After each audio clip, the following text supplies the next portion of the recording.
Welcome back to Yogisha channel Satyanarayan again.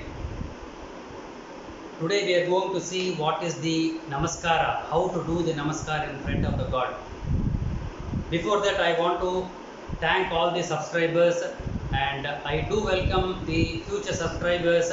Please subscribe and press the click the bell button for the future videos. Now what is Ashtanga Namaskara? There is Ashtanga Namaskar, Sashtanga Namaskar, Dandavat Namaskar, Panchanga Namaskar. Okay, we will see one by one and I am going to tell you or describe the benefits, the physical benefits and the contraindications behind all this Namaskara. Contraindications means the negativities of all the Namaskaras. There are certain negative things which we need to understand. Now what is the Ashtanga Namaskara? It is a spiritual exercise and a physical exercise. It combines the body, soul and the mind.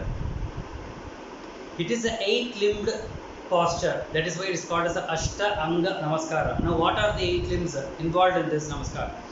Now one hands, okay, 2 hands, 2 feet, 2 knees, 1 chest and 1 chin. So total will be 8. Total will be 8. Now it is a gesture to accept the blessing from the gods, the gurus and the elders. Elders means father, mother, uncle, everybody. It strengthens the shoulders. What are the physical benefits of this Ashtanga Namaskara? It strengthens the shoulders, hands and wrists, elbows, abdomen, okay, back, that is the lower back, and it increases the flexibility of the hips. It increases the flexibility of the whole spine, strengthens and increases the flexibility of the feet. All these are important. We cannot say I don't want this, I want only the spiritual benefits. We need everything to stay healthy. It activates all the Sapta Chakras. There are 7 chakras in our body. Many people will be knowing. So it is a part of Surya Namaskar. It is a part of Surya Namaskar. It is the 6th step or 7th step of the Surya Namaskara, depending upon the style or type of the Namaskar, Surya Namaskar. So, and the most important thing what you have to know is it is the toughest of the difficult practice. I will tell you again, this Ashtanga Namaskara is the toughest of the spiritual practice, of the difficult practice. So toughest, okay, toughest in all the 12 or 13 or 14 steps of the Namaskar, Surya Namaskar, and Surya Namaskar itself is very tough, okay. Now one more thing which we need to know is there is something called Dandavat Namaskara. It is only for the gents. The Ashtanga Namaskara is also for the gents, not for the ladies. Dandavat is only, Dandavat means just lying down flat on the floor. That is called as Dandavat Namaskar. Just Danda means a stick. Okay, if you just put a stick, okay, if you think this is a stick, you just put it, okay, so it just lies on the floor. So this is called as Dandavat Namaskar. In this, what you have to do is you have to keep your hands straight, okay, above your head or in front of the God, okay, hands, okay, and the legs, okay. So it is a complete stretch. This is one easy Namaskar. Dandavat Namaskar is one easy Namaskar. Now Panchanga Namaskara is for the ladies.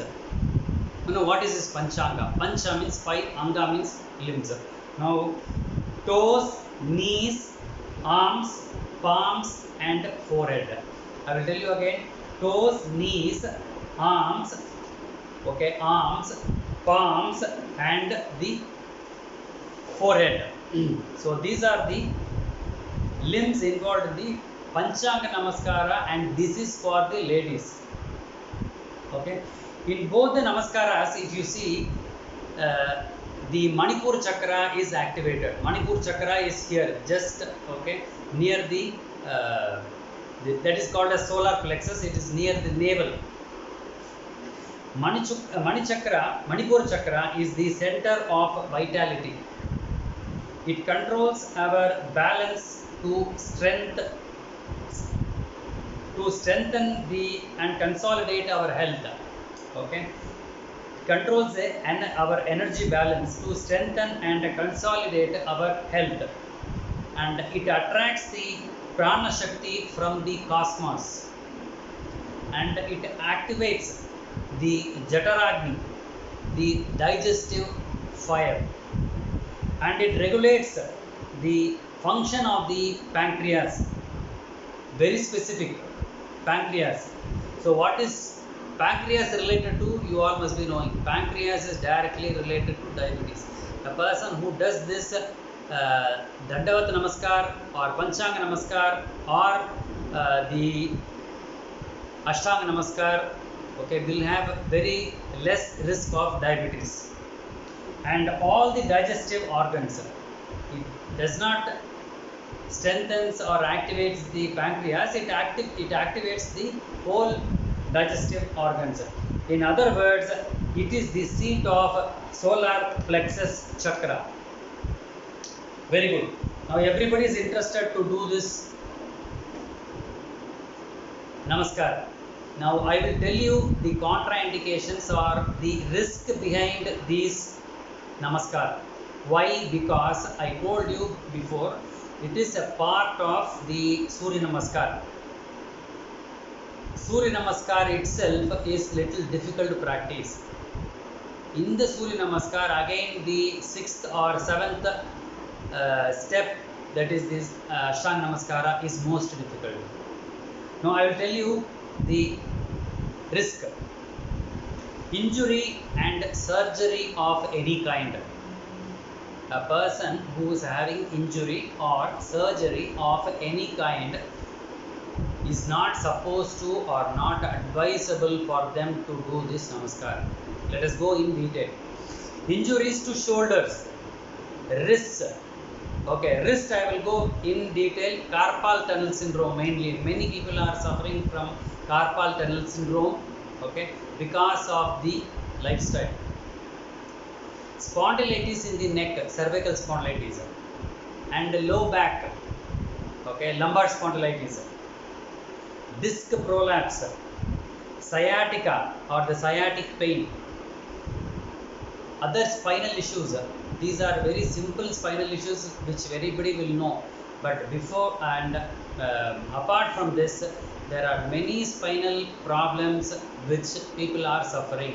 So for them it is not advisable, right? Tennis elbow, people are having tennis elbow, they will have pain in the elbow region, okay? And arthritis of the hips, arthritis of the knees, okay? So they are also not advisable. It depends upon the person's age and other things, again. Okay, slip disc, people are suffering from slip disc, high blood pressure, hypertension, migraine, cardiac issues, and pregnant women should not do. Pregnant women should do only Panchanga Namaskara, but again, even a lady who is pregnant should not do the Panchanga Namaskara. Okay, person who are suffering from reflux disease, GERD, reflux, overweight or obesity, persons who are very overweight and obese, okay, and in general sick or infirm people, okay, mostly more than 60 or 70 years, who are not really healthy and lack total vitality and flexibility in the body, they are also not supposed to do this namaskar. It is better not to do this and get into any problems. But I am not here to put a block for your spiritual practice.